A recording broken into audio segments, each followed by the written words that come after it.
अम्बे तू है जगदम्बे काली, जय दुर्गे खप्पर वाली, तेरे ही गुण गाए भारती। ओ मैया हम सब उतारे तेरी आरती। जय माँ दुर्गा।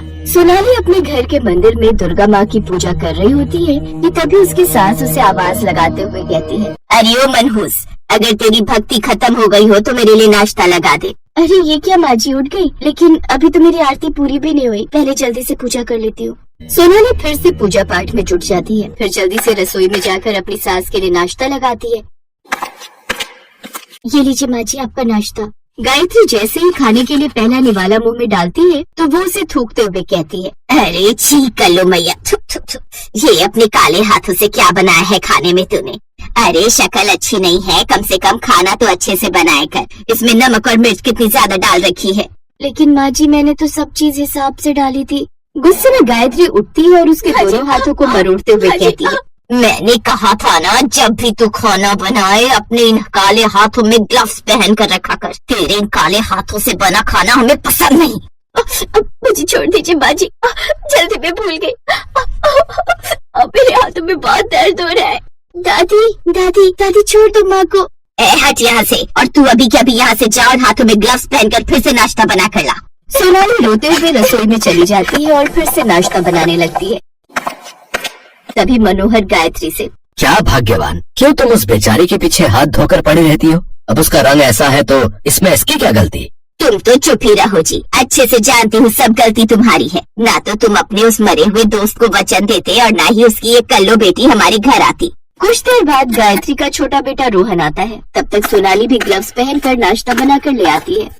ओह, सुबह सुबह मूड ऑफ कर दिया। माँ इनसे कहा करो सुबह सुबह अपनी ये काली शक्ल लेकर यहाँ ना आया करे, मेरा सारा मूड ऑफ हो जाता है। अब ये तुम कैसी बातें कर रहे हो रोहन? वो तुम्हारी भाभी है और रिश्ते में भी तुमसे बड़ी है। न जाने आप लोगों को क्या हो गया था जो इस कल्लो को मेरी भाभी बना कर ले आए। मेरे सभी दोस्तों की भाभियाँ कितनी सुंदर है और एक ये कल्लो है, इसे मैं किसी से नहीं मिलवा सकता।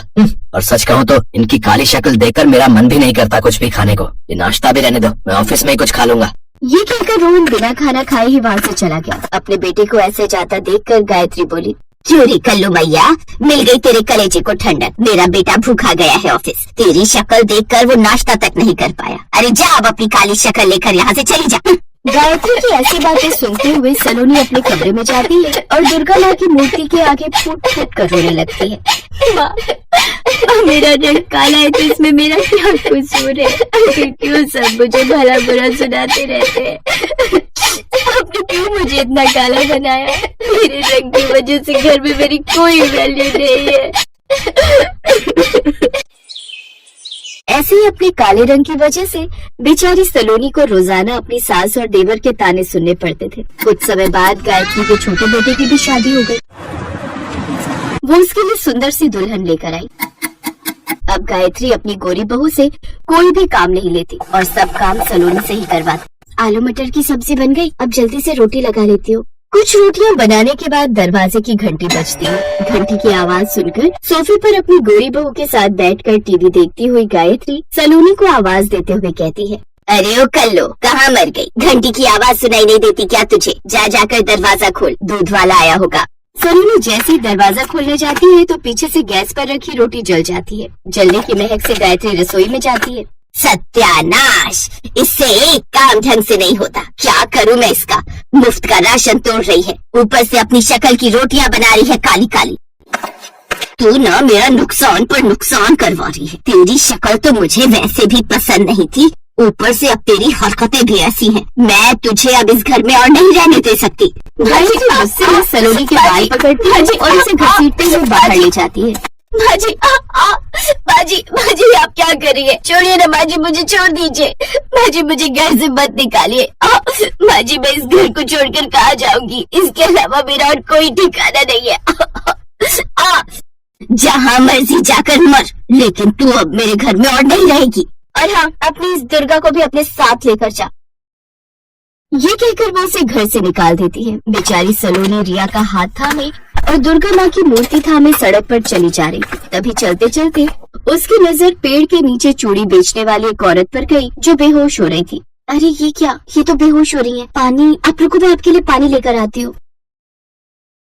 सलोनी जल्दी से सामने रखे मटके से उसके लिए पानी लेकर आती है, लेकिन वो औरत तो पहले ही अपनी आखिरी सांसें गिन रही होती है। पानी का घूंट पीते ही वो अपनी लड़खड़ाती हुई आवाज में कहती है, यहाँ से इतने लोग गुजरे लेकिन किसी ने भी मेरी मदद नहीं की। बस तुम हो जो मेरी मदद के लिए यहाँ आई। लगता है तुम भी मेरी तरह परेशान हो। आप शांत रहिए, मैं आपको डॉक्टर के पास ले चलती हूँ। नहीं, अब उसकी जरूरत नहीं है। तुम पास में ही मेरी झोपड़ी, मुझे वहाँ ले चलो।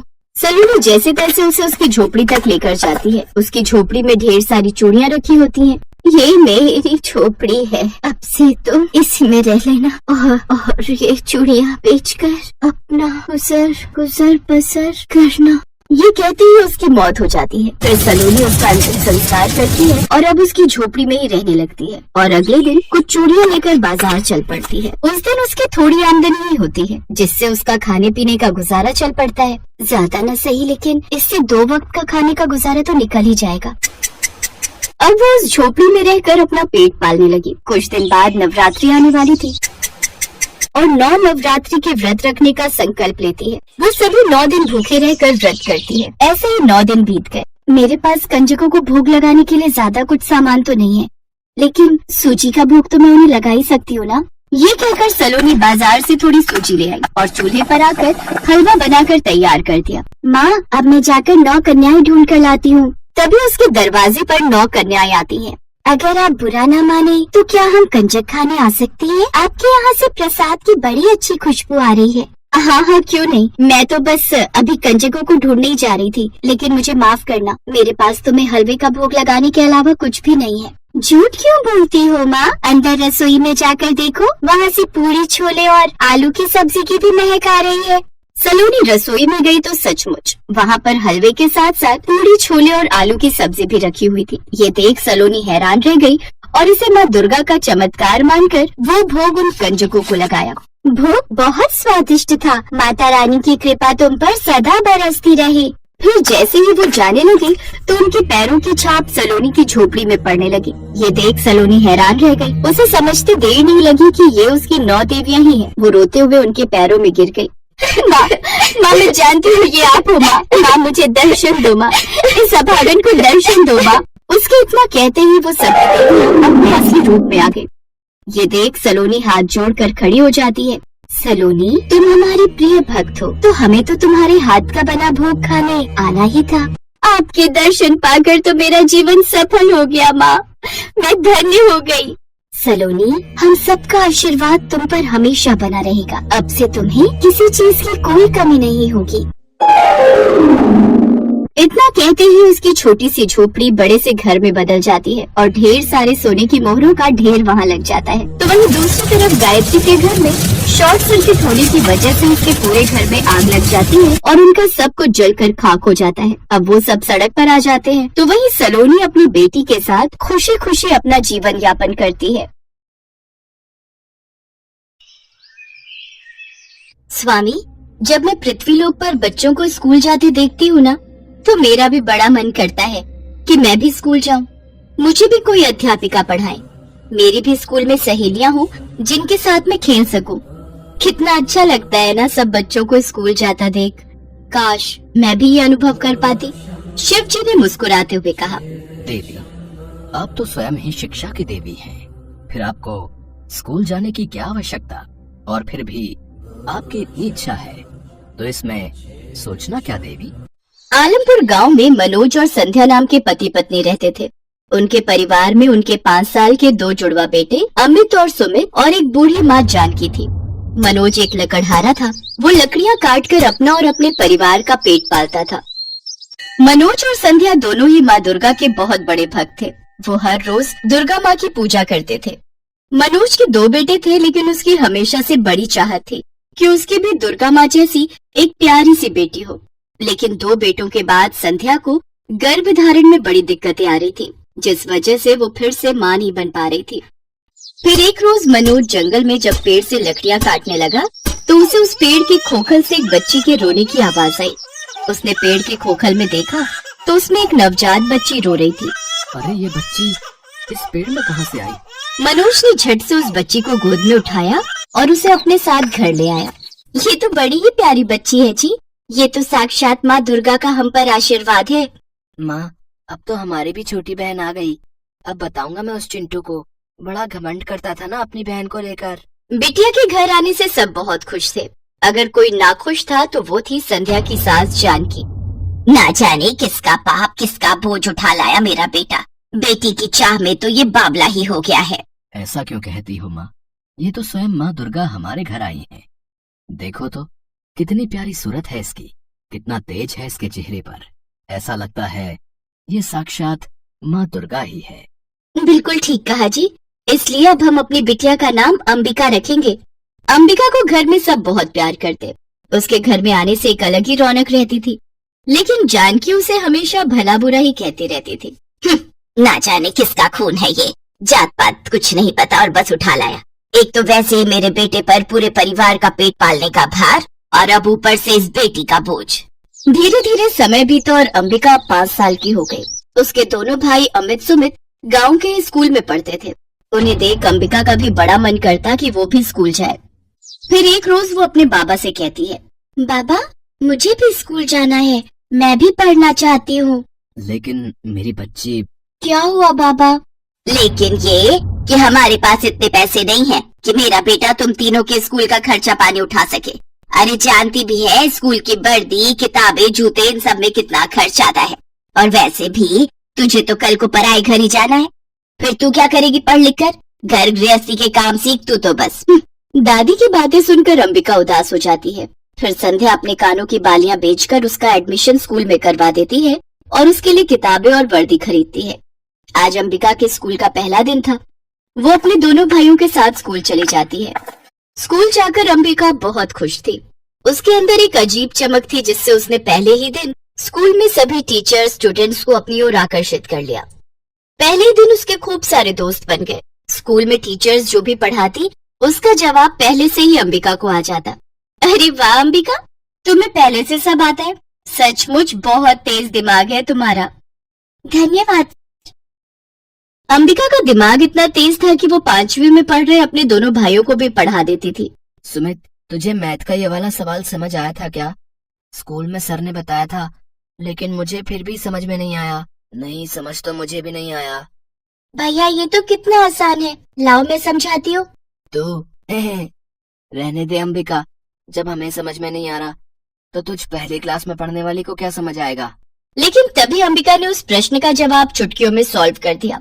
ये देख उसके भाई और माता पिता भी हैरान थे। अंबिका न सिर्फ पढ़ाई में अपनी थी, बल्कि स्कूल में भी जब उसकी या किसी बड़े क्लास के बच्चे को किसी प्रश्न में प्रॉब्लम होती तो अंबिका चुटकियों में उसे समझा देती और उसके समझाते ही बच्चों को सब बड़े अच्छे से समझ आ जाता। पढ़ाई के साथ साथ अंबिका अपने दोस्तों के साथ बैठकर लंच करती और प्लेग्राउंड में जाकर खूब खेलती। ऐसे ही समय बीता।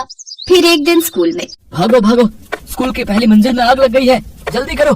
स्कूल के सभी टीचर और स्टूडेंट्स भागकर प्लेग्राउंड में आ गए। स्कूल में लगी आग की खबर मिलते ही मनोज, संध्या और जानकी समेत गांव के और लोग भी आ गए। अंबिका मेरी बच्ची तो ठीक तो है ना? हाँ माँ। अमित और सुमित कहाँ हैं? तभी उनकी क्लास का एक लड़का बोला, अमित और सुमित तो बाथरूम गए थे और लगता है वो वहीं आग में फंस गए हैं। क्या? हे माता रानी, हे माँ दुर्गा, मेरे बच्चों की रक्षा कर। ये सुनते ही अंबिका भागते हुए आग के लपटों के बीच से होकर स्कूल के अंदर चली गई। अंबिका, अंबिका मेरी बच्ची। अंबिका रुक जा मेरी बेटी। कुछ देर बाद अंबिका अमित और सुमित के साथ आग की लपटों के बीच चली आ रही थी, लेकिन सभी ये देखकर हैरान थे कि इतनी आग के अंदर चलने पर भी वो जल नहीं रहे थे और उनके शरीर पर एक खरोच तक नहीं थी। बच्चों ठीक तो हो ना तुम? अंबिका तुझे किसने कहा था आग के अंदर जाने को? अगर तुझे कुछ हो जाता तो? माँ आपने ही तो कहा था मुझे उनकी रक्षा करने के लिए। ये बात सुनते ही संध्या को अपनी कही बात याद आती है। लेकिन मैंने तो माँ दुर्गा से, इसका मतलब। उसके इतना कहते ही अंबिका मुस्कुराती है और माँ दुर्गा के अवतार में आ जाती है। सभी लोग हाथ जोड़कर उनके सामने खड़े हो जाते हैं। जय माँ दुर्गा, जय माँ दुर्गा। हाँ संध्या, मैं ही तुम्हारी बेटी अंबिका हूँ और मैं ही तुम्हारी माँ दुर्गा भी। इसके बाद माँ दुर्गा ने उन्हें सारी बात बताई कि कैसे उन्होंने शिवजी से धरती लोक पर आने की बात कही और कैसे वो बाल कन्या के रूप में उस पेड़ में आई और फिर उनके घर। आपको अपनी बेटी के रूप में पाकर हम तो धन्य हो गए माँ, हम धन्य हो गए। माँ, आप हमारी आंखों के सामने थी और हम आपको पहचान नहीं पाए। हमें क्षमा कर देना माँ, हमें क्षमा। हे दुर्गा माँ, मुझ ना समझ बुढ़िया को माफ कर देना माँ, जो मैं तुम्हें पहचान नहीं पाई और ना जाने आपके साथ कितना बुरा व्यवहार किया। मनोज, तुम्हारे परिवार के साथ बिताए पल और इस स्कूल में बिताए दिन मुझे हमेशा याद रहेंगे। मैं बहुत ही खूबसूरत यादें संजोकर देवलोक लौटूंगी। मनोज, संध्या, मेरा आशीर्वाद तुम्हारे परिवार पर हमेशा रहेगा। जानकी, बेटा हो या बेटी, शिक्षा प्राप्त करने का अधिकार सबके लिए बराबर है। धरती लोक पर आने का मेरा मकसद अब पूरा हुआ, इसलिए अब मुझे यहाँ से जाना होगा। माँ, तो क्या अंबिका, मेरा मतलब है माँ दुर्गा, यानी हमारी बहन, अब हमसे दूर चली जाएंगी? नहीं पुत्र, केवल मैं जा रही हूँ। मेरा ही रूप तुम्हारी बहन बनकर और संध्या और मनोज की बेटी बनकर तुम्हारे साथ रहेगी। फिर अपने चमत्कार से माँ दुर्गा अंबिका के रूप की एक कन्या प्रकट करती हैं और फिर वहाँ से अंतर्ध्यान हो जाती हैं। वो लड़की यानी कि अंबिका को संध्या और मनोज गले से लगा लेते हैं। वो सब जब घर लौटे तो उनकी झोपड़ी एक बड़े पक्के घर में बदल चुकी थी। साथ ही घर के अंदर नोटों से भरी ढेरों गड्डियां रखी हुई थी। अब उनकी गरीबी दूर हो गई और वो सब खुशी खुशी रहने लगे।